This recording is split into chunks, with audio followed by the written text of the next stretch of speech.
今年咧，我自己揸住蘋果嘅股票咧，佢嘅升幅已經達到80%以上㗎啦。大家好啊，歡迎嚟到90後生活投資頻道，我係史蒂夫。我係大夫。咁今日咧，我哋條片咧就講關於一啲退休嘅一啲小知識喎，係咪啊？冇錯，因為退休真係好重要啊，因為到老嘅時候咧，如果唔夠現金使嘅話咧，其實係一件好危險嘅事嚟嘅。係啦，咁可能你就要再需要做嘢啊，已經好老啦，仲要做嘢嘅話，可能真係好辛苦。咁所以一個好嘅退休計劃咧，係對於我哋嚟講係非常之重要嘅一件事嚟嘅。咁大家都知道啦，我哋喺新加坡係以一個外國人身份定居㗎嘛。咁外國人咧就自然冇呢個新加坡當地人嘅 CPF 嘅計劃啦。咁大家應該都好清楚 CPF 入面其實有一部分咧係攞嚟做一個退休嘅供款嘅，等佢退休時候可以用到嘅。當我哋作為一個外國人啦，喺新加坡生活嘅時候啦，如果冇 CPF 啊，其實對我哋退休係有好大影響㗎嘛。所以咧喺冇 CPF 嘅情況下咧，我哋一定需要用自己嘅方法去製造更加多嘅財富嚟保障我哋退休嘅生活嘅。冇錯啦。咁喺呢一條片咧，我哋就講4個方法啦。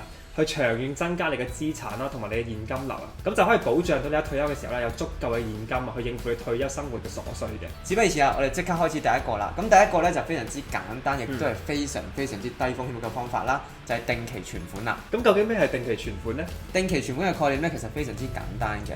咁首先你只要將一筆錢咧放喺銀行，你同佢講，喂，做一個定期存款啦。咁喺定期存款嘅時候咧，你係唔可以掂嗰筆錢嘅。咁嗰嚿錢咧就會根據唔同嘅年期咧去派發利息俾你嘅。雖然話係派發利息俾你，但其實啲利息咧都唔係好高嘅啫。但佢最好嘅好處咧就係非常之快方便啦，同埋十分之低風險嘅。但係依家零息嘅環境下，其實佢利息係咪得好少呢？係啊，其實都非常之少㗎。咁我哋睇翻啲數據先啦。喺呢個 Money Smart 嘅一個網站裏邊提到咧，係唔同銀行咧，唔同嘅年期咧都有唔同嘅一啲息率嘅。例如咧，你喺 DBS 咧放1000蚊嘅新紙啦，放嘅年期係大概18個月咧，咁你嘅年利率咧就會有1.3% 左右嘅。咁其實都唔係好多嘅啫喎。係啊，咁其實你睇翻唔同銀行嘅話，其實嗰個年利率咧都介乎喺0.3至1.3% 左右嘅。就咁聽落嘅話咧，其實呢個利率都唔係好多嘅啫喎。因為如果通脹係正常嘅情況下咧，其實都好易跑輸通脹。係，如果大家想攞一個比較高嘅利息嘅話咧，大家可以做一個外幣嘅定期存款嘅。咁外幣嘅定期存款咧，通常都比較高息嘅，例如人民幣啦，咁佢都可以攞到好高息嘅。但係其中咧就會增加咗自己嘅風險啊，例如一啲外匯嘅風險啦，因為外幣咧其實嗰個波動性都比較大嘅，特別係一啲人民幣啊、澳紙啊、紐紙等等咧，都係非常之大波動性嘅。咁大家做呢個外幣嘅定期存款嘅時候咧，就記得小心啲啦。咁第二個增加自己資產嘅方法咧，就係買呢個 mutual fund 啊，即係互惠基金啦。咁點樣可以買到互惠基金咧？其實非常之簡單嘅啫，只要大家去各大嘅銀行啊，同佢講申請呢個互惠基金嘅 account 咧，咁就可以買到唔同嘅互惠基金㗎啦。其實咧互惠基金咧都有好多唔同嘅類型嘅，例如一啲不動產啊、equity 啊、一啲 bonds 啊，甚至乎係一啲 balance 嘅，即係有唔同種類嘅產品 mix 埋一齊嘅一啲 mutual fund 都有嘅。咁大家可以按照自己嘅風險承受能力咧去買唔同嘅基金嘅。咁如果大家想買最低風險嘅基金咧，當然就係一啲債券基金啦。咁債券基金咧，其實有一啲咧都可以提供一啲非常之高嘅利息俾你嘅，例如係一啲高息債券啊。但係高息債券大家小心啲喎，高息債券係一個名嚟嘅啫，佢嘅另一個名咧就叫做垃圾債券。係啦，咁佢賣嘅債券咧通常都係一啲比較高風險，甚至乎係投機級別嘅一啲債券嚟嘅，咁大家一定要小心啲嘅，買一啲高息債券嘅時候。除咗呢個高息債券基金之外咧，仲有一啲投資級債券基金嘅。咁投資級債券基金有啲乜嘢嘅債券咧？佢通常咧都係買一啲，例如係一啲大型公司啊，例如一啲藍籌公司嘅債券啦，好似係蘋果啊、Microsoft 等等嘅公司咧。咁佢哋發行嘅債券咧都係一啲投資級別嘅債券嚟嘅，所以咧就比較安全同埋放心嘅。咁再講下互惠基金唔好處啦。咁佢嘅唔好處咧，其實就係佢嘅 management fee 啊。佢嘅 management fee 咧通常都比較高昂嘅。視乎唔同嘅基金啦，有啲可能1點幾%啦，咁通常都係2% 以內嘅。但係咧，佢哋通常都收一個叫做 sales charge 嘅，喺你第一次買嘅時候，大概會係2至5%啦，係啦。呢個2至5% 嘅 sales fee 咧，其實對於其他嘅投資產品嚟講咧係非常之昂貴嘅，我係覺得。但係如果你買一啲風險較高或者高回報嘅一啲基金嘅話咧，咁可能嗰5%就係濕水啦，好快就可以回本啦。例如你買一啲係美國股票基金咧，可能1年咧就已經賺咗40幾%，咁就可以 balance 翻個5%嘅 sales charge 㗎。咁根據我嘅經驗咧，其實一啲高息債券基金啊，佢哋嘅息率咧有可能可以有12% 至8%嘅。哇，咁都好高下。係啊，真係好高㗎。但係咧，有好多時候咧都可能會賺息蝕價，咁大家一定要小心啲呢樣嘢啦。如果啲投資型嘅債券基金嘅話咧，可能有2%啊，甚至乎4至5%嘅利率佢哋都有嘅。咁咧就比較安全啲啦嘛。冇錯，咁其實可能買入投資型嘅債券基金咧，比買入呢啲投機型嘅債券基金咧，風險真係低好多㗎。咁雖然啲息咧低少少啦，但係我都唔想賺息蝕價㗎嘛，係咪？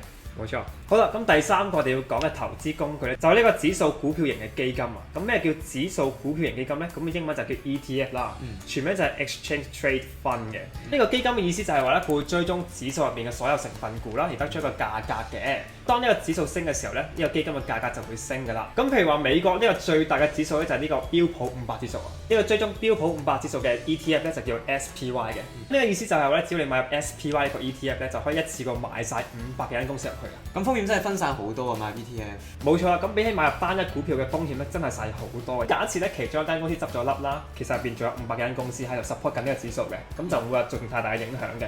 但係如果你買單一股票咧，單一股票嘅公司執笠咧，咁你投資入去金額咧，其實基本上已經係冇晒㗎啦。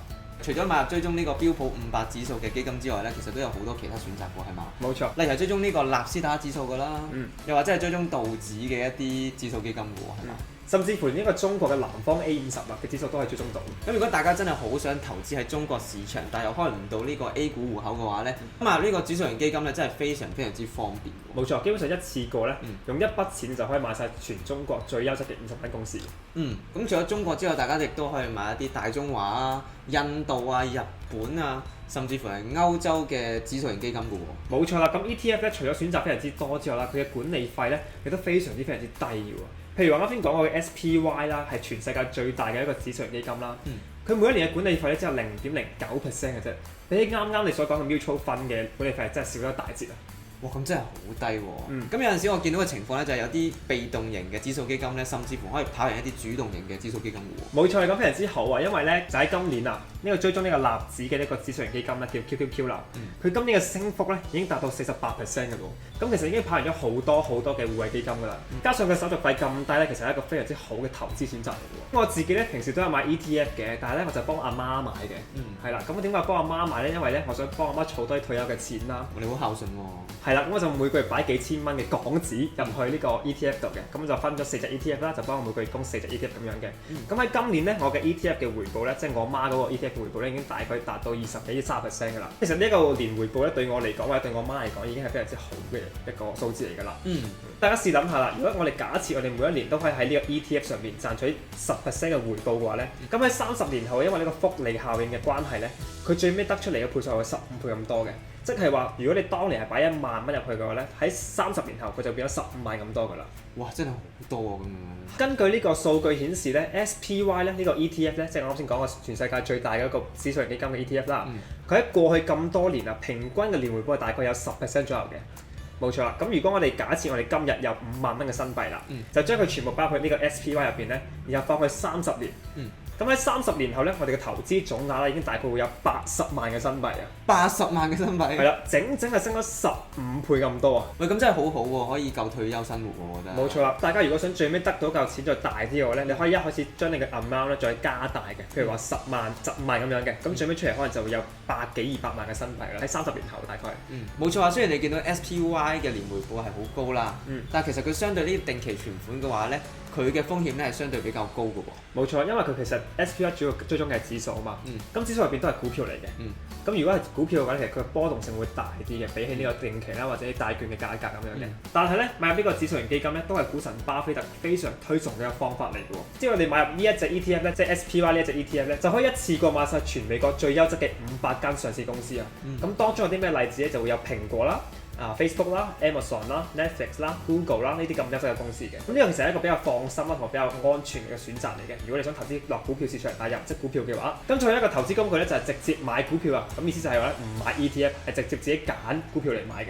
咁呢個亦都係我哋兩個最中意嘅一個方法嚟嘅。係啦，咁雖然買入股票係非常之高風險啊，但係只要你揀中一隻優質嘅股票嘅話咧，佢哋嘅升幅可能係1倍、2倍甚至乎10倍嘅喎。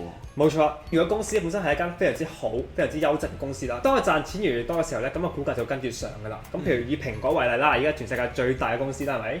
喺10年前啊，佢嘅價格只係6個半美金嘅啫。咁依家蘋果咧已經到達呢個132蚊嘅美金㗎啦，即係短短10年間升咗20倍有多啊！哇！真係好誇張。冇錯，真係非常之誇張。大家如果有留意我哋嘅股票片嘅話咧，咁應該都知道我哋兩個都有買蘋果啦。今年咧，我自己揸住蘋果嘅股票咧，佢嘅升幅已經達到80% 以上㗎啦。其實真係非常之可觀嘅個回報嚟嘅。